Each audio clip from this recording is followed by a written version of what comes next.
Good morning and welcome back to the Closers Inner Circle podcast. I am your host, Denise Griffitts, and my co-host, the terrific Ben Gay III, is here with me. And we did not quite finish our conversation last week, so we're picking up where we left off this week. And this is the week before Thanksgiving, by the way. So we have been talking about ending your sales for the year, how you can get up and running and make sure that when you are in the new year, you're good to go. You don't have to go, oh, geez, what's next? You already know. So Ben shares actionable strategies for wrapping up deals, learning from past mistakes, we all make them, and prioritizing efforts for the first quarter. And we're also going to talk about maintaining momentum through November and December. So as I just mentioned, you hit the ground running when the new year begins. And if you have questions for either of us, please send them to us via LinkedIn, excuse me, and we will do our best to answer them directly each week. Ben, good morning. Good morning. How you doing, Denise? Peachy. I shouldn't have asked that question because to our listeners, Denise is having throat problems today, so I will talk more than usual, much to your chagrin, and try and take the burden off of her a bit. It's not just throat trouble. My whole house, I'm telling you, is falling apart. I told you a couple of weeks ago about the big flood in the kitchen, and then the dishwasher quit working, the dryer quit working. I think I can fix that. And now the ceiling fan in my living room, which I must have, if that thing quits, I'm moving out. I think poltergeists have moved up in there. So it's just, and then I hurt my back. So I'm peachy. I'm just darn it peachy. Gigi has talked about something very similar to that on this piece of land. We have two houses, the one we live in and a guest house that we rent out.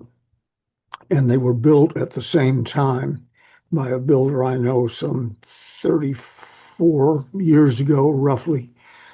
And I didn't think anything of it. Isn't that nice? They were built together, they look alike, they're painted alike, etc.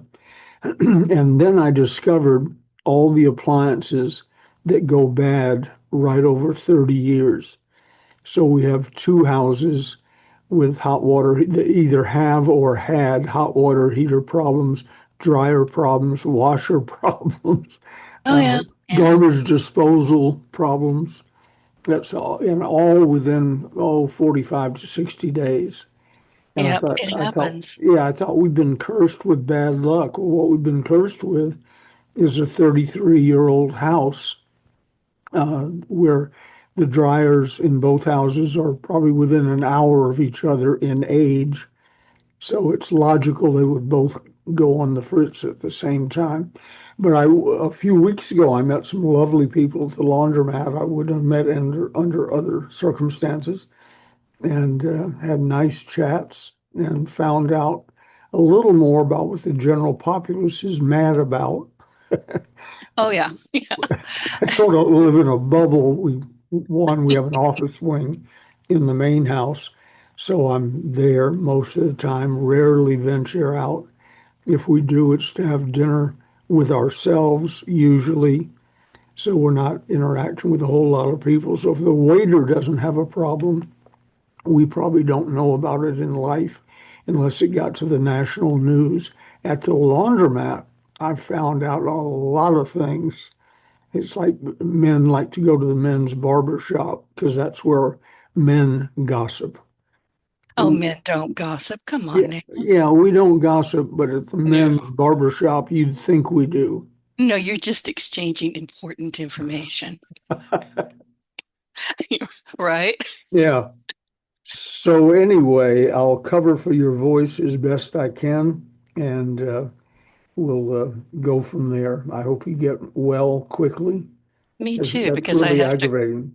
it is, and I have to cook all week next week and bake. Oh, So I'm telling your house is 30, mine is 20, more or less. I bought it when it was a year old, right around, well, between Hurricanes Katrina and Rita. And I literally replaced everything in the kitchen within the last 10 to 12 years. Even though they were new, they were garbage. They were, mm, commercial grade, and they kept breaking down. And so there's no reason in the world for these 10, 11, 12-year-old appliances to be breaking down, but it's planned obsolescence. And Yeah. the people who installed it say, these aren't going to last long. I said, I know. But it's always around Thanksgiving. It's just like, is there a chip in these darn things that says, okay, here's November, let's break. Let's get the Black Friday sales. Come on. I don't know. I think it's a scam. I really do. But anyway, we last week we talked about all kinds of stuff, none of which was actually in my notes, but we do that a lot. So anybody who is listening to us knows that we tend to wander off in tangents. We're very entertaining though, and there's still a lot of information shared. So, and you mentioned earlier in the virtual green room when I was complaining bitterly about everything that's going on in my house, that you had a few questions that people had sent in. Yeah.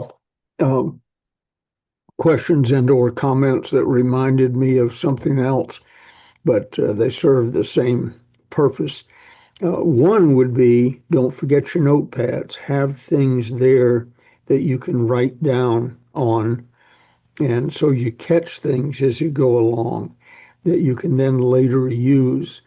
I have lots of things that I throw into conversations almost as if I made them up, but the odds are I heard them from somebody. And if we were outside, whipped out my handy pocket pad, which I always have in my hip pocket, and made a note of it. And I think I probably told you about one within the last week or so that really touched my heart. Gigi, somebody, we live in the town where her family's been here for 100 years. She was born and raised here. Her mother was the Queen of Placerville, and Gigi is now, and everybody knows her and so on. So I'm used to people coming up. I saw this guy looking at me, sort of smiling. I have face blindness and I haven't been here for 100 years. So I've learned to smile back and say, Gigi, and point at the person to see if that tells me who it is. Well, this was an old high school friend of hers and his mother, who was 93 and looked beautiful and was sharp and so on. And the reason I know she was 93, I'm looking at him, he's 72-ish. And this is, he introduced her as the mother. Well, 72, 82, probably pushing 90s. It turns out 93 and bright and sharp. So we spent some time talking to him. One of the comments that came up, and I made a note of it, was he's played in a band. He's always been in a band since grammar school or middle school. But the bands have changed. And then he got with a band or formed a band that was a regional favorite. So he was with them, I don't know, 30 years or something. And their singer, I've heard them all together once. Their singer was a beautiful blonde, but a beautiful blonde grandmother. And one day, not too long ago, she announced she wasn't going to be singing with them anymore. That she said, I just can't do this because I got to be at soccer practice and this practice and that practice and then put on a gown to be ready for you guys. And she said, she referred to the 4 or 5 men in the band as my other children. She said, I can't I raise was that many waiting. children. I was waiting for there's So, always the den mother, right? yeah. So she dropped out. And the friend was telling me that pretty much killed it, but we plunged on for a couple more appearances. And then their, I think, rhythm guitarist, one of the guitarists, died. And he said that Oh, was pretty much the end of performing. And I right. said, do you miss the music? He said, oh, no, no, no, I don't miss the music because we still do that. I have a studio in my recording studio in my house. So we gather there once a week and go through it. And I said, so you still practice? He said, oh, yeah. He said, it's sort of sad. We practice hard every week for a gig we'll never do. But that makes sense to me, Ben. Yeah, it makes sense, but isn't that borderline profound and sad? They're practicing Yeah. for a gig that everybody in the room knows they're never going to do. And he said Yeah. they stop. He said we do all, you'd think we were a traveling band. If somebody makes a mistake, we stop, correct it, decide how to do it better, and then go back to playing. He said nobody cares if you're not in the room with us.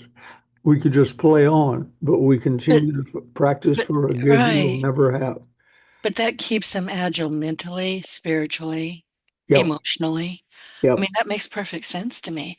Once yep. you find something that you love and you're very, very good at it, keep on doing it. Well, It doesn't matter if anybody hears you, sees you, doesn't matter. You're yeah, doing it for you. the sales lesson in there, since we're talking about selling, is practicing getting ready with comebacks and quips and so on that you may never use, but they ought to be there. I have a note of it in the bedroom, but I was telling Gigi this morning when so and so says so and so to me, I'm ready. And she said, what are you talking about? I said, I just thought of a terrific comeback. And I I wrote do it. the same thing.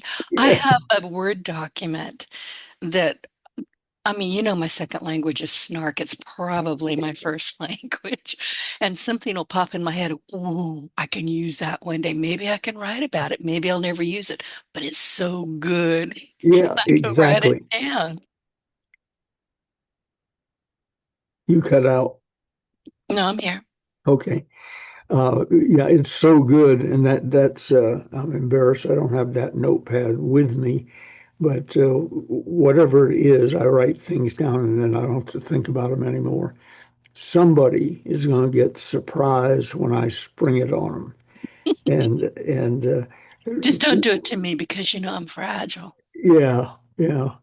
Winston Hey, Winston Churchill was known for his quick wit, and among his more famous comebacks or comments was to Lady Astor, who apparently was his foil throughout his adult life.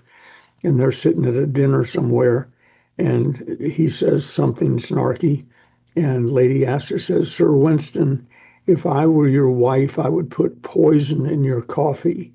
And he said, uh, and if I were your husband, I'd drink it.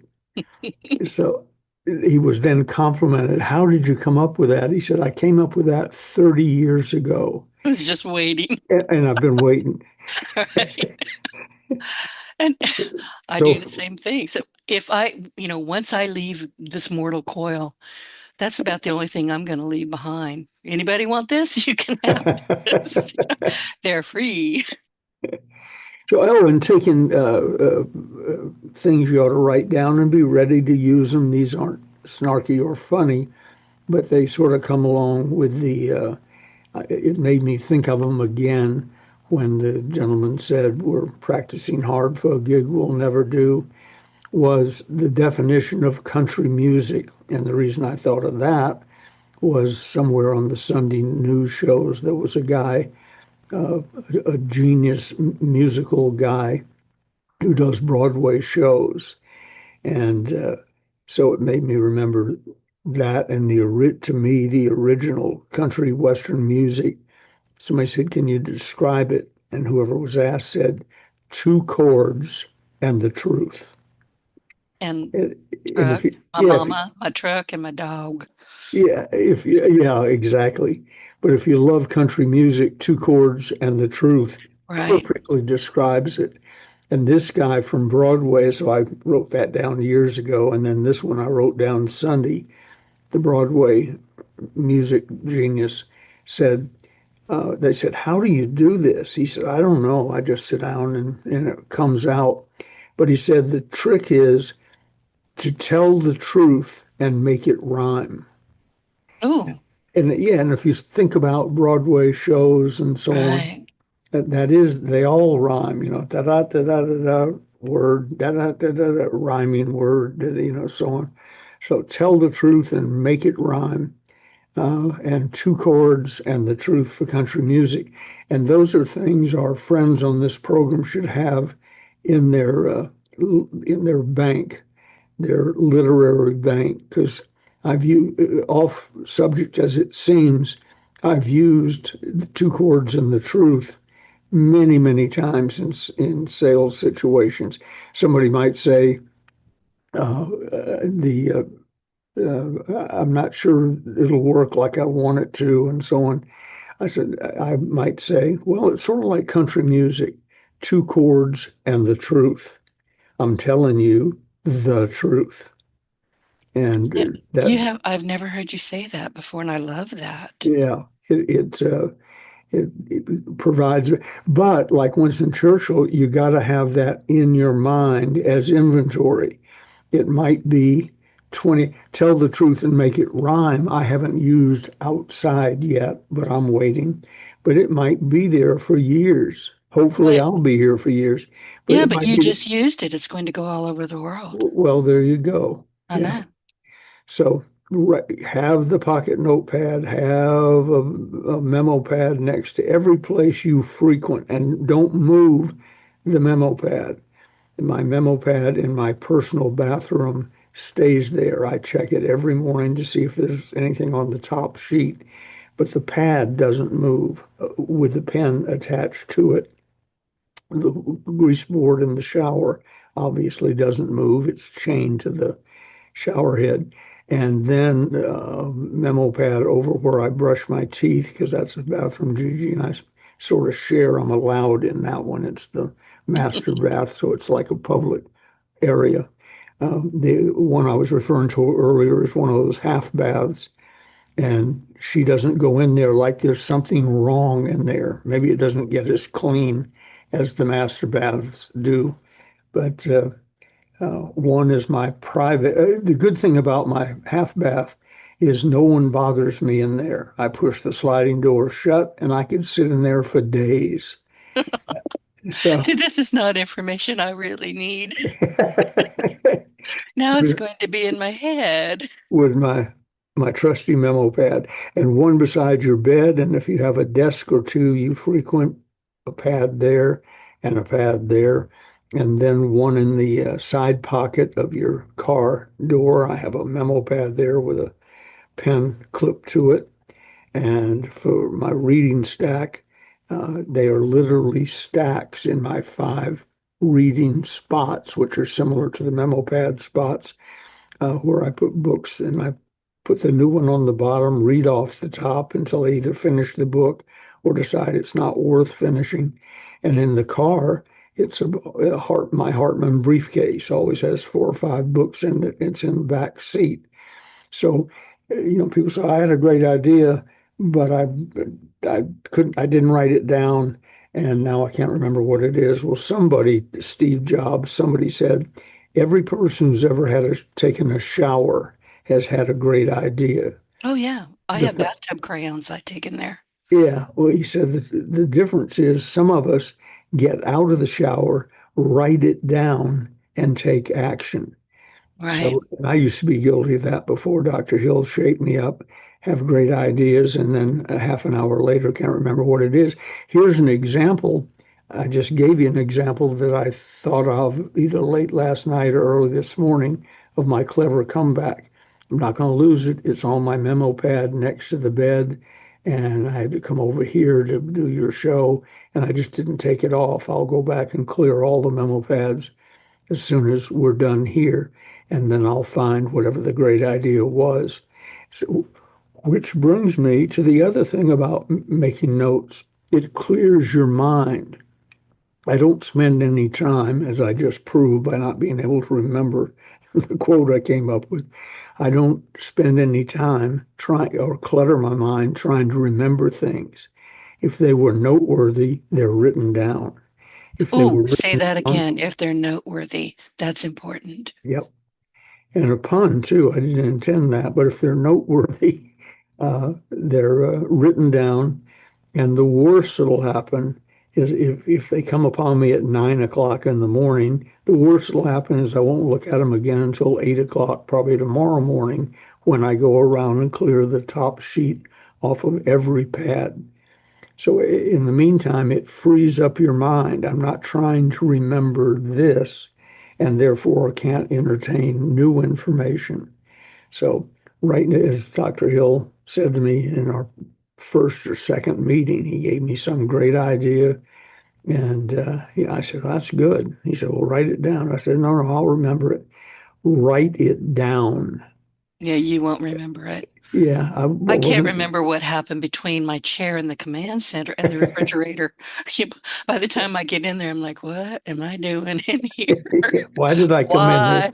Yeah, I don't even remember getting in there. here? So those are those. And then somebody asked me during the week, they remember that I had said that I had saved the call center industry years ago when we started the call cell center industry. Easy for me to say. When we started the National Communication Center in 1976. And rather quickly, I discovered we were having a higher attrition rate than we had planned on. I probably didn't do much planning because I assumed it was my idea, it was great, and so it would go on. And all of a sudden, we're getting dropouts. And my business partner at the time, Sam Mayo, said, Ben, if we continue to lose clients at this rate, we're not going to be in business. It's not sustainable. So I went down to the control room, put on a headset as I like to do anyway, sat down in a booth, but I wasn't really listening for incoming calls. I didn't put myself in the rotation. I was listening to the operators in the telereps. We called them operators back in those days, taking calls, looking for a problem because it was constant, 3, 4 a day would cancel their accounts or not renew. In particular, the message accounts.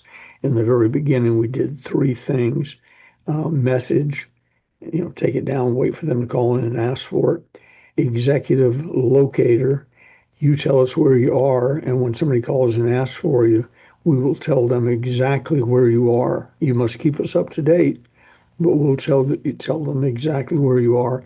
And the other one, which we started out without but quickly added, was ad response because we charge by the call. The other two were flat rate services because we figure how many times they're going to call in and change their location. But ad response, the gentleman with Sharper Image taught us that. He bought a message account for, I don't know, $70 a month, then stuck the 800 number in ads. And suddenly we were taking hundreds of calls a day: name, address, city, state, zip, credit card number, and what they wanted. And we're charging him $70 a month, unlimited calls. So we had to call him. Richard Tallheimer was his name. Had to call and say, Richard, love you like a brother, but we've got to stop this. And we have a new service now. It's called ad response, and you pay by the call. He said, I was wondering when you'd figure that out. But he didn't mention it to you. How Yeah, he strange. didn't he didn't bring it up. Yeah. So we went, I don't forget what it was, $1.50 a call, which jumped his account from $70 a month to $1,000 a day, probably. But he was making money, we were making money, and we were all happy. I said all that to say this: I found the problem sitting in that phone booth, the telerep cubicle, and it was that people called in to pick up their messages. Now, picture a man or a woman. It was primarily men back then, but a man works hard all day, calls in to hoping to, pick up some messages that'll get him some more orders. They were probably 80% salespeople, that sales and marketing type people that had those accounts. And they call in saying, "Oh, you don't have any messages." It's, one more slap across the face after he's had a Yeah. bad day. And So, he's paying for that slug. yeah, exactly. You're a loser. Yeah. All your work was for naught. I'm going, Nobody, yeah. I'm going to the nobody pub called you. now. Yeah. I'm going to go to the pub and sit in the corner and cry. So, yeah, I can understand. So, how did you get them back, or did you? Well, getting them back might have been an issue. We probably called some back and did it, but what we did was we quit losing them. And we did it with one phrase: "You're all clear, sir," Oh, like it was good news. well, And yeah, that is good news, actually, in yeah, a way. you're all clear, Yeah. sir. ta-da. It's the same message as nobody on earth cared enough about you to call. You don't have any Oh, messages and probably won't have any tomorrow. But Gigi and I do that if she goes to the office and I'm not with her. When she returns, she's an earlier riser than I am. She's frequently in the office at 4:30. I get up at 4:30, but I'm not already in the office. tell her if she ever wants to gossip, I mean, exchange You're in. information. I'm awake at that time of the morning. So So, but to even at this, your time, it may be 2:30 your time, I'm awake. It may be 4:30 my time, I'm awake. I was awake this morning at 4:30. I've been up well, ever since. yeah, well, there's an example. I got up at 4:30 this morning, or woke up at 4:30, and it just happens automatically. I don't use the alarm. And Gigi was already gone. So a cat was in her place. So I knew she was up in the office working. But when she comes down, and if she walks in before I do, because she checks orders when she goes up, uh, I'll say, what's going on up there? She said, we're all clear, sir. That's you. We have no orders, you loser. We'll try again tomorrow. But I like that. We're all clear. You're all clear. That It's good it's news. it's upbeat. It's upbeat. You're not having to go, oh my God, that's two beers, two pubs. It's gonna be a bad evening. Well, the national And just the communication went on for years and had thousands of clients and was the forerunner to the call center industry. And it would not have been there to be the model for the call center industry if it were not for "You're all clear, sir," and it hmm stopped the slide immediately. I mean, within 24 hours, there was a noticeable matrical, a number you could write down that we weren't losing anymore. And right. so, and And that's what, words matter, phrasing matters. of course, And a lot of people, and I mean a lot, don't pay any attention to what they're saying, how they're saying it, or how they're writing it. And to exactly. me, that's a big hole to stumble in. You may not get back out of it. When we started the National Speakers Association years ago, I got really close to Cavett Robert. He'd done some seminars for us before that, but he was sort of the father of the modern day speak for money business. And one of the great compliments he gave me one day was he was talking to somebody else. He says, he had a real Southern accent, Louisiana, I think. No, Mm-mm. Nacogdoches. Where's that, Mississippi? Nacogdoches, well, Natchitoches is South Louisiana, North Louisiana. Oh, is it? Nacogdoches is in, I believe, Texas. Huh. Well, he was from one or the other, but I remember he pronounced it funny because Nacogdoches combined with a Southern accent is cute. But with his heavy Southern accent, somebody'd ask him something. He says, well, I'll tell you. He said, that Ben Gay can tell you to go to hell and have you looking forward to it. And that's, you're all clear, sir. Yep. There are ways to phrase it and there are ways not to phrase it. And then, last of the questions or comments came from, it looks like June Smith. June Smith asked something during the week, but they were trying to get me to describe the sales infiltrator uh, attitude model. They knew the goal: get inside, form Team C, agree on the problem, and solve it mutually together, which oversimplified is sales infiltration. But they said, how do you get in that position? And I came up with three things and made a note. I'm looking at the actual pad I wrote it on. Um, I said, the first one's in the Bible: do unto others as you would have them do unto you. Develop that attitude. If I were asking that question about that product in this situation, how would I want to be treated?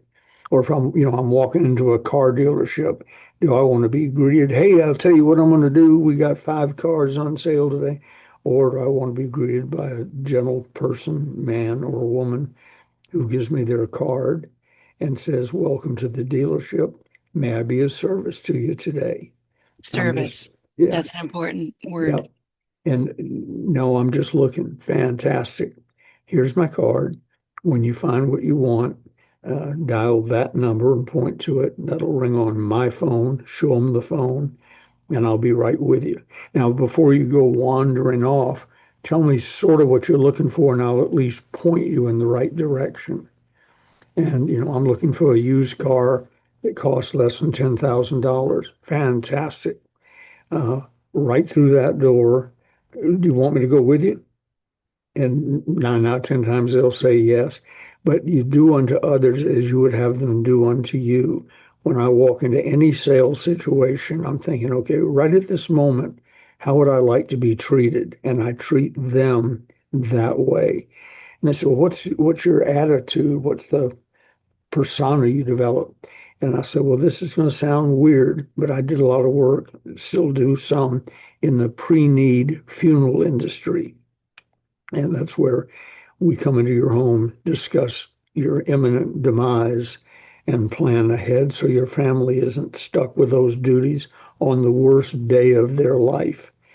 And so I said, I learned a lot in that bit while teaching them. I learned a lot in that business because I learned how a good funeral director approaches you, treats you, the tone of his or her voice. They're there to sell you uh, a $10,000 casket and a $10,000 lot to put it in or bury it in or My whatever. family, hefty bag and tomato garden. Yeah, We're cheap. yeah, but Gigi says she's going to put me on recycling day in one of those big garbage cans. She said, I've noticed they don't look in them. The machine grabs it, picks it up, and throws it in. Yep. By the time they figure out they have a body, they'll be 20 miles away at the dump. And if If, it's not reported, they don't care. yeah, exactly. Unless they've been told to look for a body. But develop the funeral director's tone. Hello, I'm here to help you. I'm here to serve, etc. And if you doubt what that's like, go to a funeral home, walk in and watch how they approach you. And you're not trying to be down and out and sad. You're trying to be gentle because they believe when they walk into a sales situation, they're going to be attacked by some high pressure salesperson who wants to wrestle them to the ground, grab their wallet, and get their money. One of the things in uh, the Art and Science of Resort Sales, a book we did for the timeshare industry, it is, if you have a built-in objection, bring it up first and brag about it. I teach them the funeral home thing uh, as to how to approach them. And then the next thing I say is now, before we get started, we're going to have to break the pack. Agree? And they go, what pack? I said, well, on the way up the driveway, one or the other of you said, no matter what they say today, we're not buying. I said, did that come up in the car? And they always laugh and say, yeah, that's the last thing we said before we got out of the car. And I said, well, and you may stick to it, but I've got some things to tell you today that'll probably spur you to action. And a few of them are only today. So Mm, break gotcha. break the pack in your mind, and I promise not to grab your wallet and run away with it. And they laugh, and I laugh, and we're done with that one. But So you've addressed a real issue. sure, yeah, and that is the pack. Everybody who's ever been to a timeshare makes that promise to their partner, no matter what they Right. say. We're not buying today. I only went to one and I was just there for the blender, which I still have. Our youngest son works in upscale hotels doing their lock stuff and computer, the fancy new lock stuff where you have to look into a hole and it reads your iris. And so the days of the keys are going away rapidly. And Biometric. yeah, and wave your card in front of the doorknob and turn around 5 times and have on a green hat. I mean, it's just stupid. But he's making a good living installing stupid stuff. So I'm glad for him. I called him one day. He was in Chicago. We were in Pasadena, I think, somewhere in California. I called him in Chicago and said, I'm standing outside my room with a lock you probably put in. How the hell do I open it? And he laughed and, look here, do this, wave it here. And sure enough, it went click, click. And I said, I'm sort of ashamed that I have to call my son 1,500 miles away to get in my hotel room. Well, at least he answered the phone. Yeah. So anyway, uh, be open, be upfront with them, understand the situation they're in. The funeral director is a wonderful way to explain that, do unto others, and so on.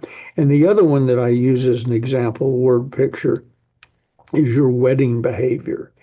When you go to a wedding, not when the champagne starts flowing and uh, we Irish people are up telling stories and so on. By then, it loosens up a bit. But before that, acting like you're meeting the mother of the bride, someone that you're happy for them. You understand the stress they've been under, and you don't want to add to that.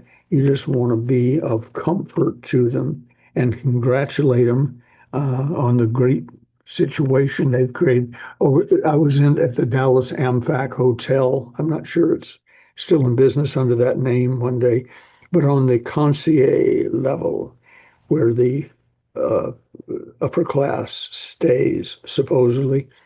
And then they had a concierge room, a big room with a free bar and free snacks. And if you were on that floor, you could go in and get yourself a drink or a glass of wine, get a little something to eat and whatever, all at no cost. You tipped the person who was taking care of the room if you were a decent human being, but basically it was free. Well, I'd been there for 4 or 5 days. We were doing seminars, and you get to know the other people in the room. They may only be there for a day, but you get a feel for them, and everybody's in a good mood and so on. Well, there was a wedding going on, and it was obviously primarily a Jewish wedding. And in the concierge level on that floor, we seem to have the family of the bride. Maybe the family of the groom was at Motel 6, but everything I heard in that room had to do with the bride.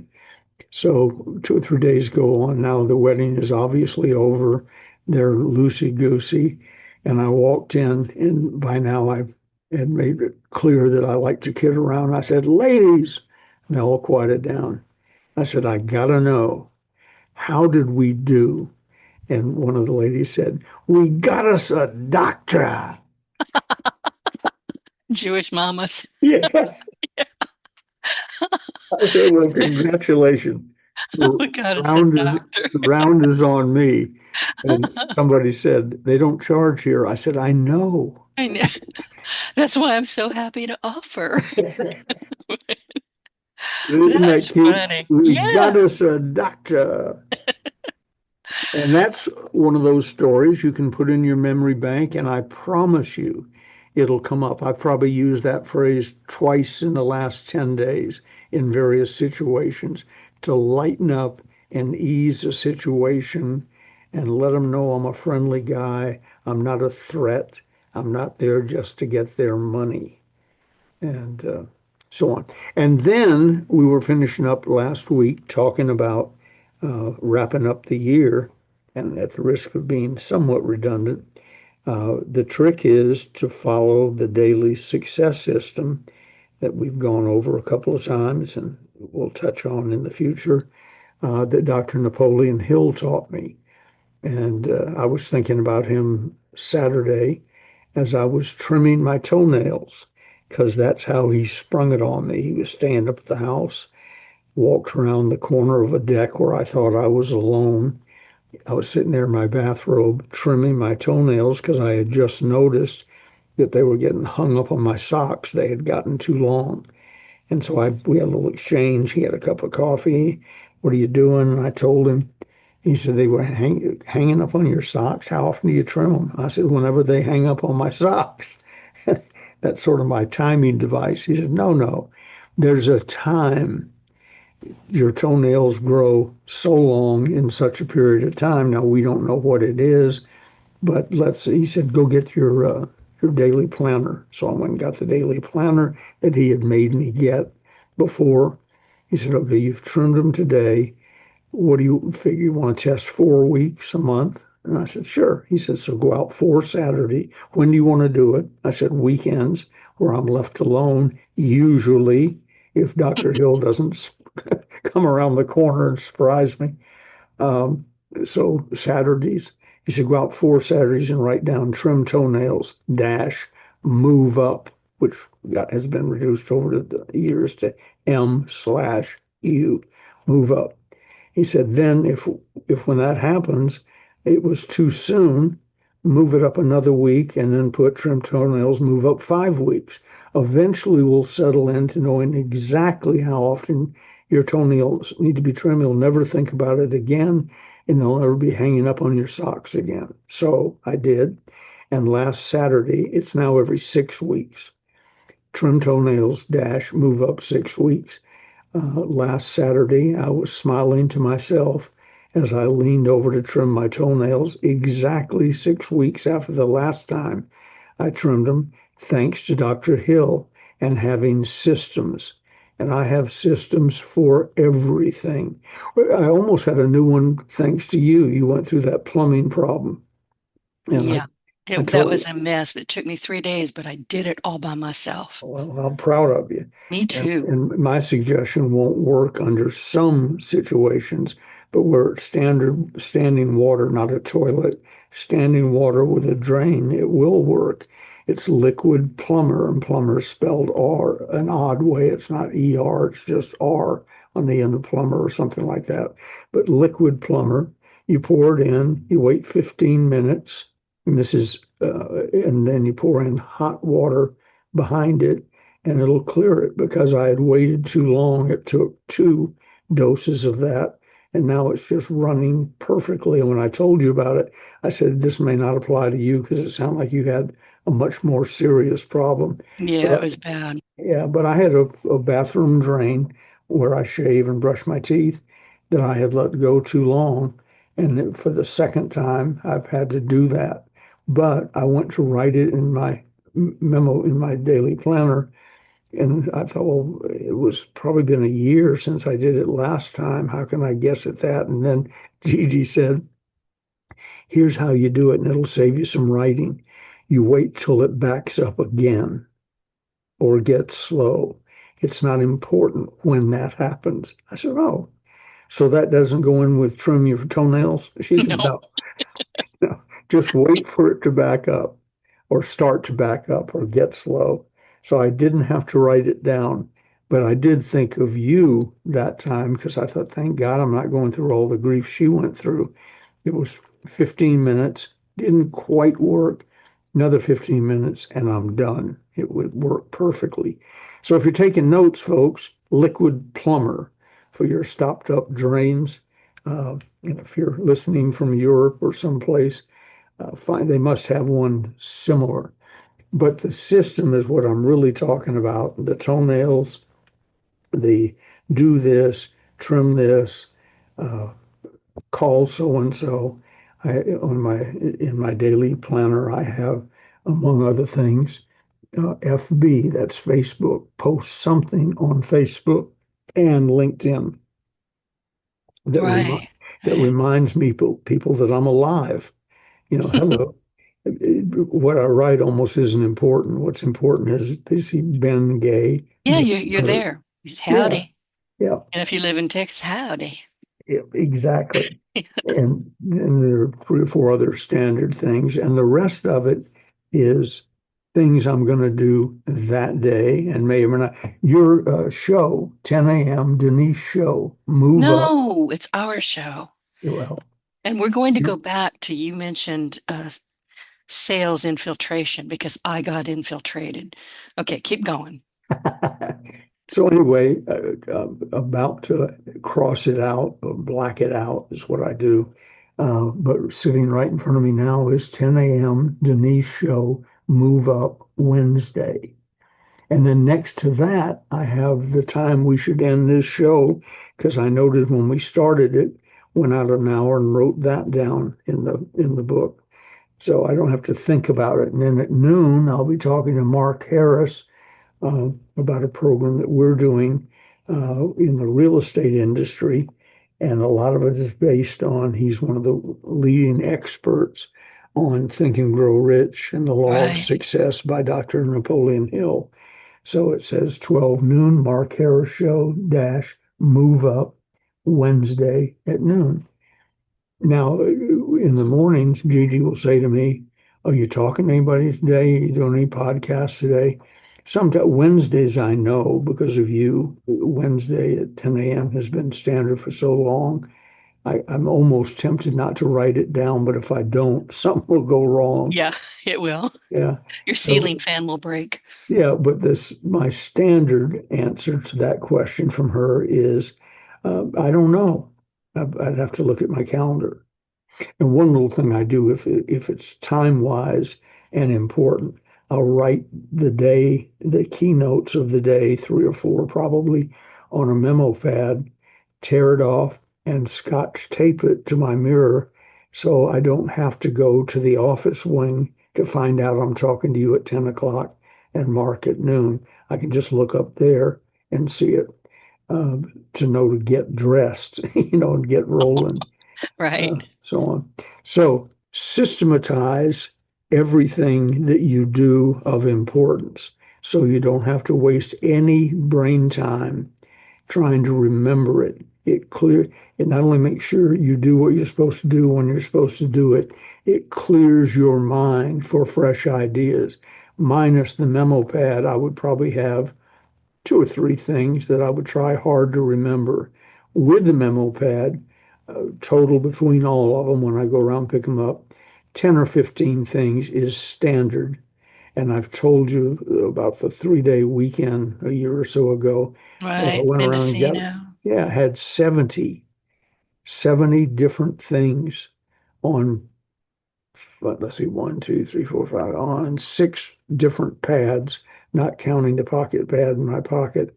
70 different things that popped up over a 3-day weekend. Well, I can't remember 70 things, wouldn't even try. So I've given up on remembering things that I don't need to remember. So systematize it, whatever it is, and Take notes. take notes, Right. follow the system, and then, although it's a great question that people are always asking, how do I finish up strong? I finish up strong every day. I I do was every I was going to say I knew you were going to say that because if you haven't kind of like your people, your friends with the band, you're practicing, you're working every right. single day. You don't give up just because maybe I don't need to do that anymore. Yeah, you do. And should they get called into action by somebody who, hired them years ago and is still fond of them? Gigi talked about the band by name, Ricky and the Red Streaks, and I didn't know who they were. I'd never heard of Ricky and the Red Streaks, but they were a big deal in this area and a big deal on the rodeo circuit. When I started meeting them, I realized I knew everyone in the band. I just didn't know Ricky and the Red Streaks by name. Oh, Brooks and Dunn have sung about them because they were No sort of, way. yeah, well, they're sort of legendary in the rodeo circuit, and Brooks and Dunn, I guess, have done a lot of that stuff.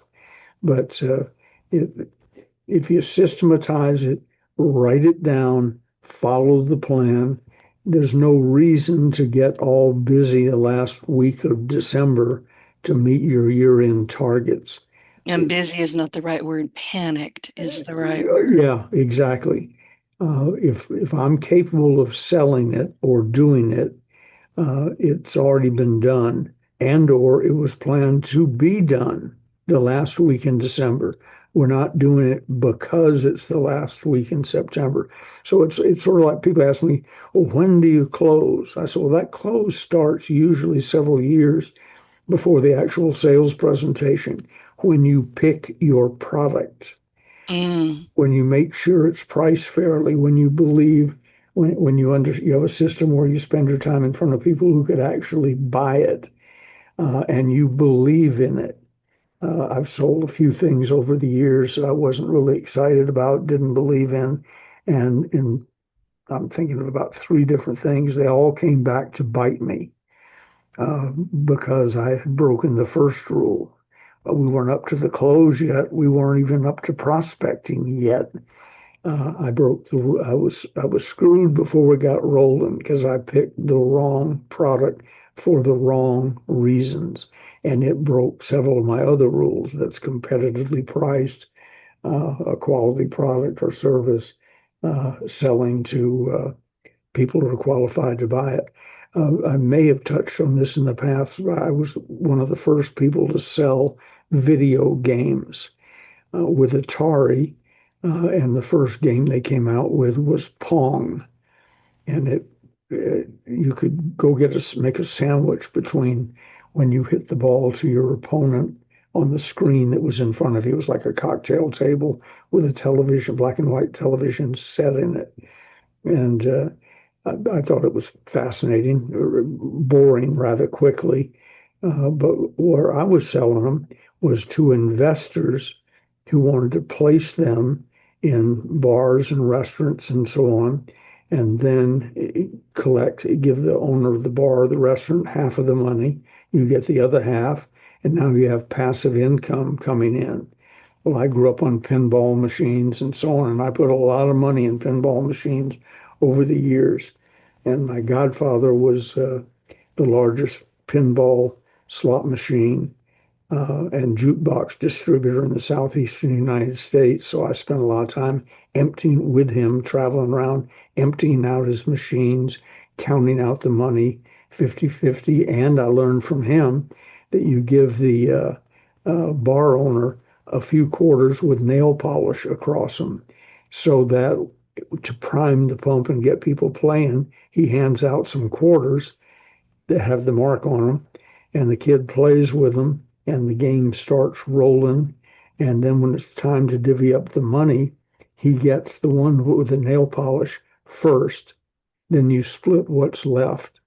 So I was looking forward to that. I've tried sold 20, 25 machines to one guy and several others to other people. And the guy that bought 20, 25 machines lived in San Rafael, California, where I did at the time. And several of his machines were placed in pizza parlors in San Rafael, California. So I'm talking to him one day, and he's going to go clean out the machines. I said, let me come with you. I know how to do that, and I'm looking forward to it. I want to see your results. He'd spent about, I'm quoting from memory, about $1,500 per machine. So we go to the first pizza parlor. He gets out his secret key, opens up the cash box. It's been there a week or 10 days. And there in the bottom of the cash box is one quarter, and it has a nail polish mark across it. There was no money to divvy up, none. Just gave the guy back his promo quarter, and we were done there for the day and had similar experiences at three or four more. And that's when I realized Pong, although it was the forerunner in the industry, was a dull game. It was never going to be the type where people stand around and scream and yell and get excited. We had to wait for Pac-Man and Ms. Pac-Man to do that. But I quit selling those machines that day and gave a good deal of his money back. I forget exactly what it was, but I gave back several thousands of dollars to him and learned once again the close begins when you pick a quality product that's competitively priced. Do what you say you're going to do. We placed them for them. Uh, I just misjudged the quality product, the competitively priced part, and the fact that what we were selling didn't work. People weren't going to play it like I thought they would. And I called my godfather, Howard Robinson, in Atlanta, and told him of my experience. And he laughed and he said, yeah, I passed on those things when they wanted me to distribute them. I said, why? He said, they're dull. And he said, and you can't get in a good spot anyway. And I said, why can't I get it in a good spot? He said, Ben, I'm paraphrasing, but he said, Ben, this industry is totally infiltrated by the mafia. I was going to say it's like gambling. Yes. So Mm. if you get a good spot, that a slot machine or a pinball machine would have done very well in, you'll come in one day to get your quarters and you'll find a hammer through the top of the glass screen into your television set where the Pong thing showed up. I said they would do that. He said the only reason they didn't do it was somebody probably came into your location and noticed no one was playing it, Hmm. which is the reason they didn't have a pinball machine in there to start with. He said, here's how you pick the good places. Find the good ones that have active pinball machines and so on. That's where you should be. But that's not where you should be because you'll get your machines broken and your knee caps broken. I said, oh, am I in the wrong business, Uncle Howard? He said, you are. Yes. You do not want to play with the mob, even even if it's just a little guy that lives down on the corner and he's connected somehow. Yeah. So I got in and out of the video game market at high speed because I didn't do a good job. There's no way to make up for the slow sales and poor performance the last week in December with Pong machines. It can't be Okay, done now because that's going to be in my head all through Thanksgiving. it couldn't be done the first week of the year either. Uh, So it's like the close. When do you close? When you picked your product. How do you make sure that you don't have to rush it December when you pick your product? Now, after all of that, you still have to learn how to present it in a way that is attractive and effective. And you do that by recording the person who's doing the best job in the industry you've joined or the best person in your company who's ethical. Record them, their presentation, have it typed up, mark it up to you fit your personality, but not much. If they're number one, that's what you do. Then you memorize it. Then you give that twice, whatever you're selling and however long a presentation is. You do that 2 or 3 times, 5 times a day, 5 or 6 days a week from January 1st to December 31st. And all the problems of how to wrap up the year are gone. They're over because it's just a system. If you're mowing your lawn and it's December 30th, you don't get down on your hands and knees and give your lawnmower a pep talk. You crank it up and keep pushing it. It's already all the heavy lifting has been done. It was designed properly. You kept it running properly. The only thing we're missing now is you pushing it around the yard once a week. The only thing in selling that you're missing is you making the sales calls, however they're made in your industry with your product, talking to people, and staying in touch with the people you already have. I love new customers. I have a program for finding new customers. I follow it religiously. But 90% of my income, I just made up that figure, but I know in my gut I'm close to right. 90% of my income comes from people who've bought from me in the past. They're reordering.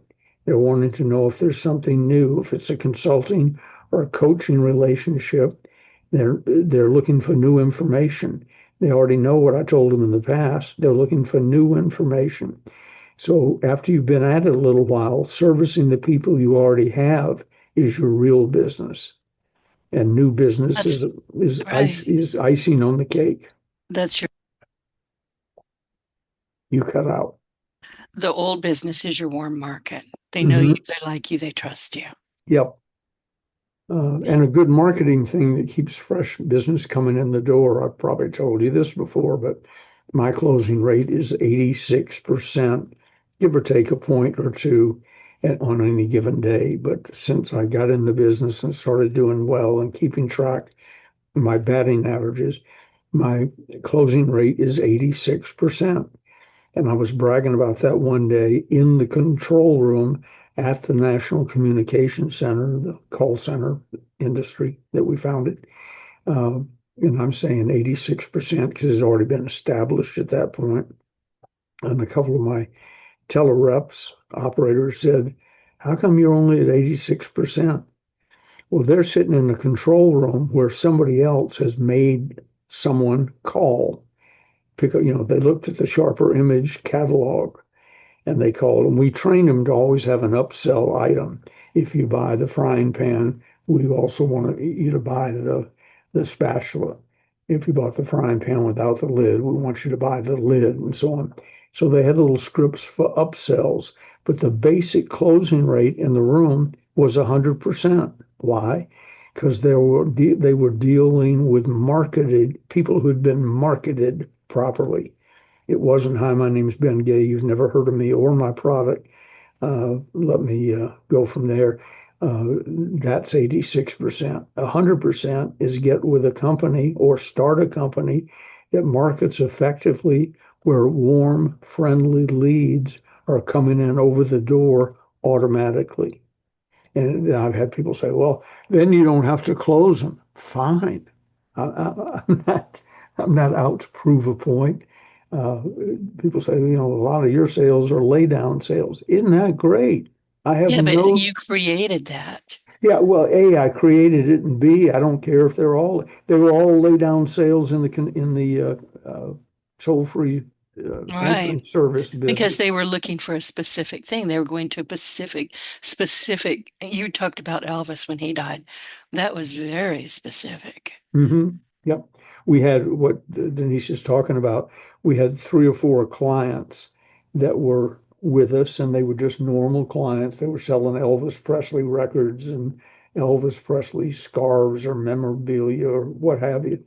And then he died, and I was sitting over at a local country club having lunch, and one of my supervisors came in the dining room with this wild look in her eye. And she said, "We're being blasted out of the water. We're going to break the phone cells." What happened? Elvis died. And our phones exploded with people buying Elvis records, Elvis scarves, Elvis memorabilia. The closing rate there, of course, was 100%. They didn't call to say, "What's your price on the Elvis Presley record?" They go, "Give me the record. I They got to have already the knew. record now." Right. So if you can create those, they're wonderful. And according to the note I made on my calendar, we're out of time. We are. And next week, let's go back a little bit into sales infiltration and why you and I are doing a Wednesday podcast because, and I blame you, you tricked me. So I there, didn't trick you, oh, yes, you did. Ask your wife. She'll tell you. but it's I true. was ready to be tricked. So it was or talked into it. And that's a funny story, but I have to tell you very quickly, you're talking about the notepads and like you, I keep them everywhere. I have to keep the one in my bedroom in the drawer. It's a very shallow drawer that's next to my bed because I'm up and down. I wake up at 3:15, 3:18, and I always have something I need to write down. Well, my biggest cat, he's a 20-pound ginger, him and his brother, they're both 20 pounds. He figured out that there's something very interesting in that notepad. So now I have to put it in the drawer. Then he figured out that he can open that drawer. He will wake me up because I hear it going snick and then I hear it drop. It's like, you little, his name is hashtag Hamilton is an ass. And he is. They say you get the pet you deserve. Oh yeah, I did. But every night he opens that darn drawer. I'm convinced he thinks he can read. Like the raccoons that invaded my condominium. The one sitting on the coffee table was Yeah. reading a magazine. I will go to my grave believing that. And after I yelled at him, he sort of acknowledged me and went back to flipping pages. Hey, So, remember I told you a week or two ago that I was worried about this possum that would look like it was yeah, sick. It was broad daylight. He's back. He didn't die. I told you they Uh, play I possum. know he did. And I was out there going, if you're gonna die, just do it quick. I don't want you to be in pain. I mean, I was really, counseling this thing. He's back. So anyway. I feel like an idiot. Okay, everybody, listen. We will be back next week, Wednesday, which is the day before Thanksgiving. Goodness knows what we're going to be talking about, but we are going to be talking about sales infiltration because it's important. And honestly, anything else that we feel like talking about, even without eggnog. So join us next week. If you have questions to send us, we'd love to answer those. And if you need these books, and you need the closers part one and part two, just go to eBay, Ronzoni Books, Ronzone Books, eBay, and you'll find everything over there. Everybody, thank you. I wish you a very happy holiday season because we are smack in the middle of it. And Ben, I will see you next week. All right. Love you. Take care. Love you too. Bye. Bye.